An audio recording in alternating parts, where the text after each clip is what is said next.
What's up, guys? Welcome to your 183rd Android tutorial for the new Boston.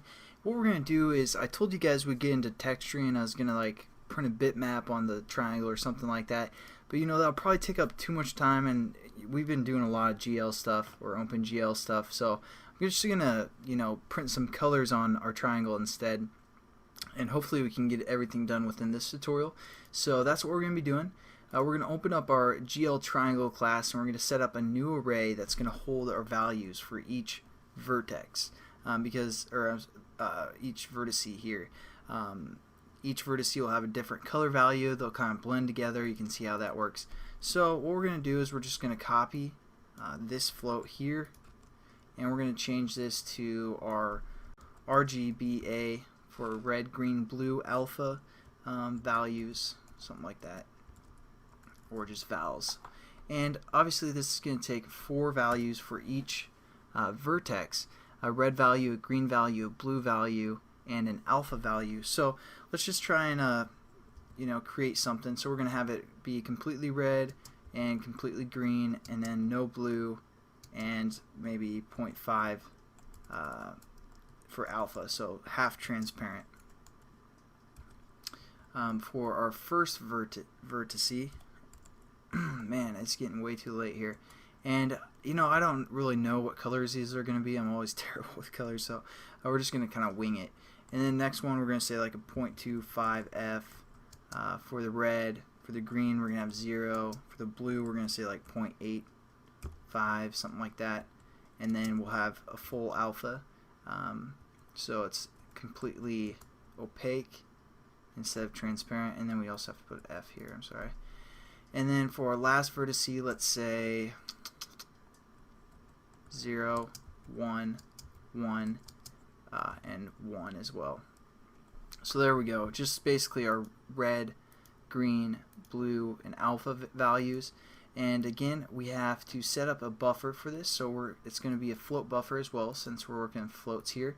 So we're just going to call this color buff. And then what we're going to do is we're just going to copy one of these buffers down here, because again, we just need a byte buffer as well.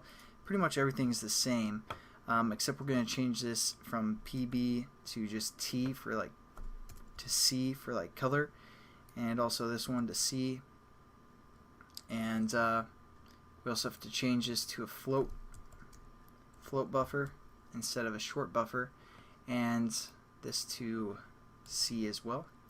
And also we need to get the length of our new array that we set up here, which we called RGBA vals. So that's just going to get the length, and we times that by 4, because again, they're floats. So I know we're going kind of quick, but this is all kind of review for the most part. And then what we're going to do is we're going to set up our a color buffer to be this float buffer for all these as well. So again, we're just going to insert our colors, so it's RGBA vals there, and then we're just gonna move to position 0,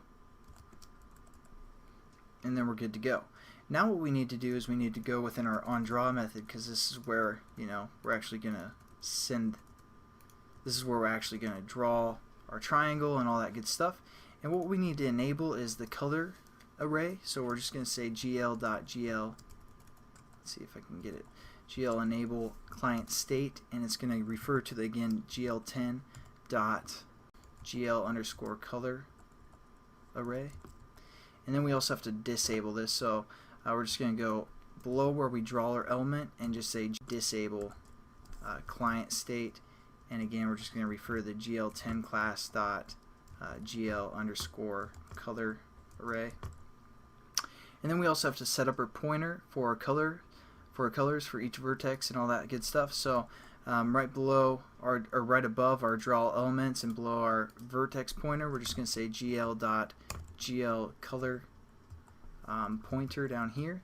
And again, it takes a size, so the size is going to be how many dimensions we're working with. Since we have a red value, a green value, a blue value, and an alpha value, there's 4 dimensions or 4 things within per line that it's looking for.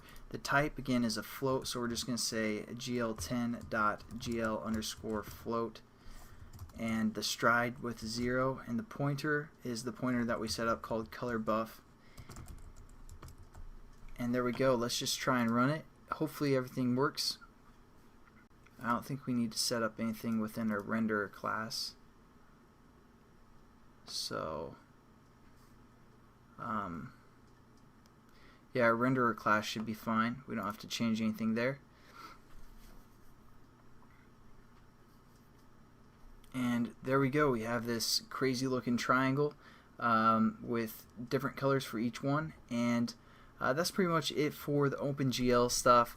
I know we went kind of quick through the colors